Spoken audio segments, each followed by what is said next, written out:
అదే RTV app వార్తల్ని క్షణాల్లో చదివే అవకాశం ఉంటుంది. ఒక న్యూస్ పేపర్, ఒక టెలివిజన్ ఛానల్ మీ చేతుల్లో ఎప్పుడూ ఉంటాయి. నియోజకవర్గ స్థాయి జర్నలిస్టులు ఈరోజు ఆ దాడిని ముక్తకంఠంతో ఖండిస్తూ ఉన్నాం. అందులో భాగంగానే ఈరోజు కల్వకుర్తి ఆర్టీఓ గారికి వినతిపత్రం ఇవ్వడం జరిగింది.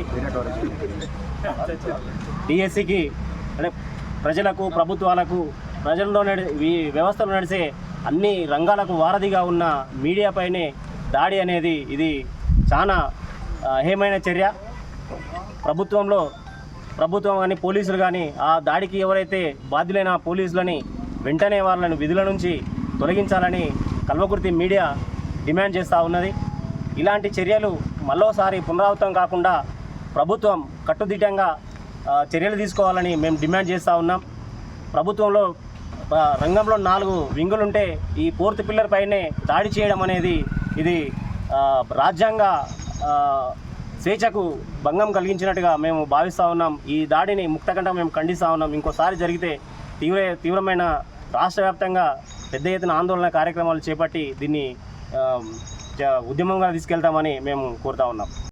40 years of campus, hobby clubs, student mentoring, eco-friendly campus. KL, deemed to be university. ప్రజలకు, ప్రభుత్వానికి వారధిగా పనిచేస్తున్నటువంటి మీడియా వ్యవస్థ పైన రాష్ట్రంలో దాడులు జరుగుతూ ఉన్నాయి. మొన్న జరిగినటువంటి బల్కంపేట ఎల్లమ్మ దగ్గర ఒక మహిళా జర్నలిస్ట్పై దాడి జరిగింది. అది మరవక ముందే నిన్న ఉస్మానియా క్యాంపస్ ఆవరణలో జరిగినటువంటి అంటే డిఎస్సి వాయిదా వేయాలని చెప్పేసి వాళ్ళు నిరసన వ్యక్తం చేస్తున్న క్రమంలో ఆ వార్తను కవర్ చేయడానికి వెళ్ళినటువంటి G24 న్యూస్ ఛానల్కి సంబంధించినటువంటి శ్రీచరణ్ అనే జర్నలిస్టు పైన పోలీసులు విచక్షణ రహితంగా ప్రవర్తించారు. తర్వాత బూతులు మాట్లాడుతూ తర్వాత అక్కడికి గల్లబట్టి ఈడ్చుకెళ్ళి అతను చెప్తున్న పరిస్థితి అంటే ఒళ్ళంతా కూడా అంటే బాగా పిడిగుద్దులు గుద్దినటువంటి పరిస్థితి. దీనిని నాగర్కర్నూలు జిల్లా కల్వకుర్తి జర్నలిస్టులంతా కూడా తీవ్రంగా ఖండిస్తున్నాం.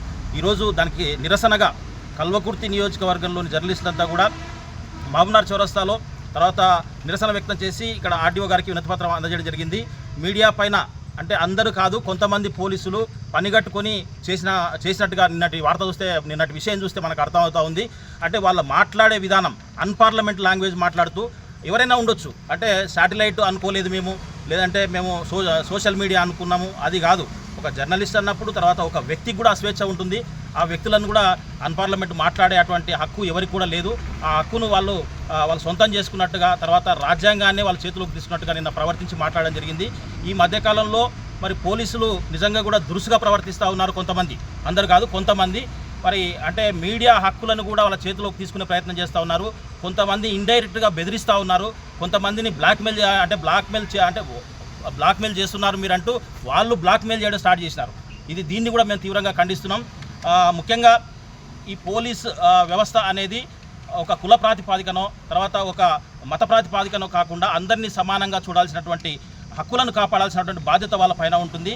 ఏ జర్నలిస్టుకు ఆపద వచ్చినా ఫస్ట్ మీకే, పోలీసులకే ఫోన్ చేస్తారు. మరి మీరే ఇలాంటి అరాచకాలకు, ఇలాంటి దాడులకు పాల్పడితే మరి ఎవరికి చెప్పాల్సిన పరిస్థితి ఉంటుంది. ఇదంతా కూడా తీవ్రంగా ముక్తఖండంతో ఖండిస్తూ ఉన్నాము.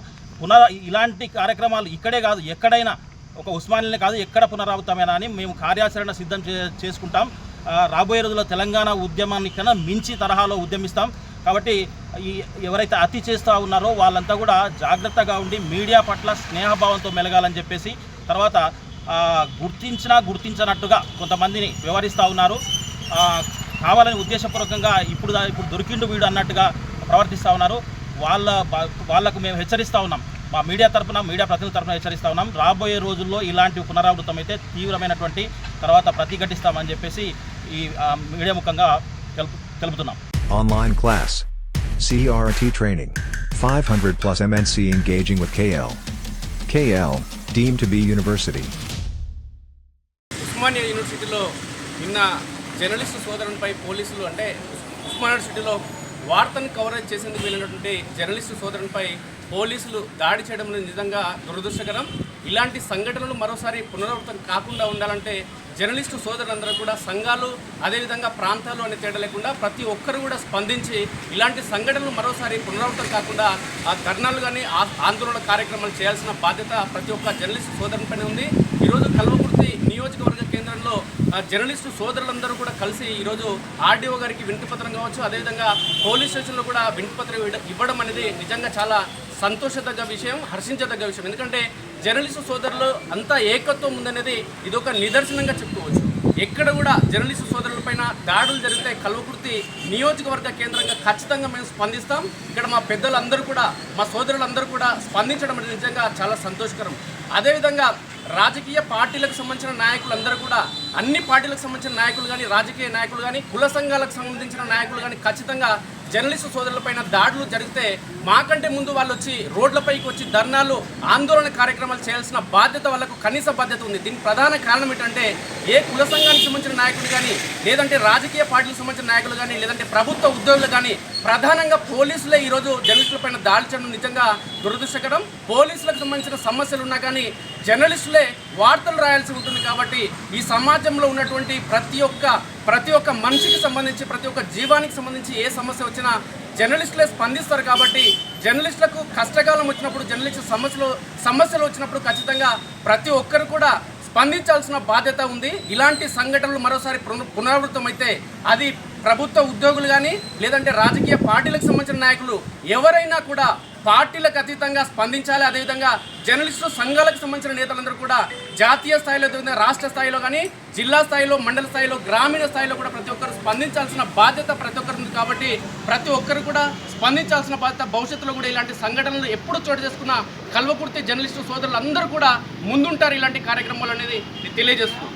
మరిన్ని వీడియోస్ కోసం ఛానల్ ని సబ్స్క్రైబ్ చేయండి. లేటెస్ట్ అప్డేట్స్ కోసం వాట్సాప్ ఛానల్ ని ఫాలో చేయండి. అండ్ లింక్ డిస్క్రిప్షన్ లో ఉంది.